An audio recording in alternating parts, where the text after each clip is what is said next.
Hi, I'm Dan from the Rock Nerd Radio Show, and a little while ago you might remember me saying this.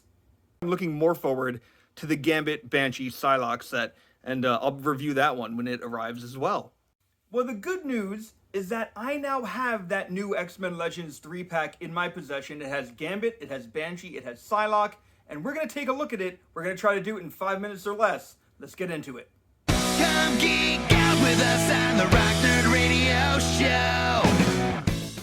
Let's start this review off by taking a look at the new Psylocke figure in this costume. Now, I already have some of the accessories that she comes with on her, but as you can see, she is on this new female body that is completely pegless, both knees and elbows, and they are double jointed, which is fantastic.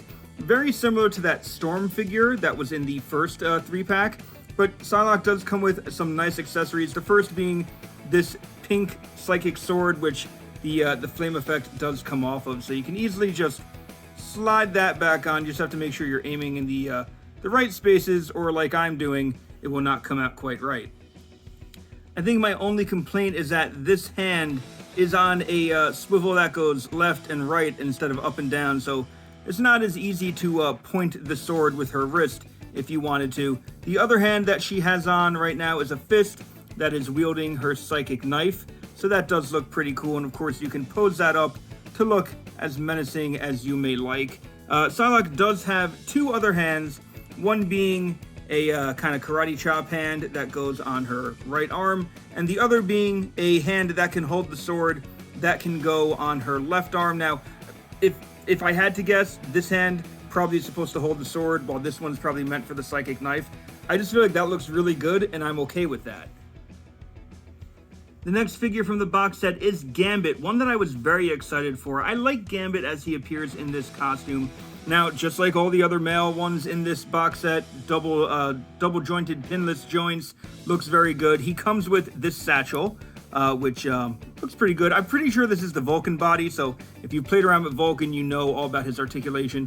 He does have a staff. It fits very nicely in this hand, and this hand does swivel up and down as opposed to left and right, so you can kind of have him point the staff if needed. The hand here, his current left hand, does have two fingers that you can slide this playing card accessory in. I will say that I had him posed like this for a couple days, and then he took a tumble on the table and was having some trouble holding the card, but now that he hasn't held it for a little bit, it is staying very nicely in that hand, so I'm happy to report that the plastic doesn't seem to warp all that much.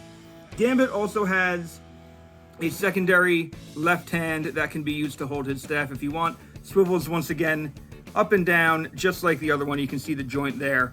So if you want to have him point the staff, it's a little stuck here, so I don't want to break it, but you can. And then he also has this hand, which is like the card throwing hand. This is an alternate left hand as well. So if you'd rather have him doing that than just kind of holding the smoking card, you can do that as well. The last figure in this set is Banshee, and for whatever reason, this is the figure that has me most excited. For some reason, I always associate Banshee with this costume. Maybe it's because of Generation X, maybe it's because I grew up reading X-Men in the 90s, but this is how I prefer Banshee to look, and I think this does an incredible job. Even though there are like tabs here for the wings, they're not as noticeable when you look at him from the front, and I think it came out really, really well. Banshee does have an alternate kind of screaming head, so if you want to show off his powers, you can do that. And he also has two sets of hands that I guess could be used to show, like, I don't know, flight action or screaming action or something. I kind of prefer the fist, personally, on this one. Now, while these three look really good on their own, and I do like this box set better than the first one, it does work a little better if you bring in the whole team. So when I'm adding to Gambit, Psylocke, and Banshee here, let's add Jubilee. Let's put Storm in as well. There we go. The Storm's about to fall over. We got Forge. Have to add him. And of course, from the vintage card wave, we have the Wolverine. Now, all together, these 7 figures really end up looking quite nice. They do look like a team, which I guess is the goal here, and I'm very happy with it. Now, as I said in the review of Jubilee, Storm, and Forge, all by themselves, this might not be something you want to buy. If you want to get the whole team in one shot, you have that option to do that. But if this isn't your era of X-Men, if this isn't really something you care about, you might be able to skip this one. So overall, I'm pretty happy with them. Let me know what you think in the comments. And until next time, I've been Dan. You've been pretty awesome. I'll see you around. Come geek out with us on the Rock Nerd Radio Show.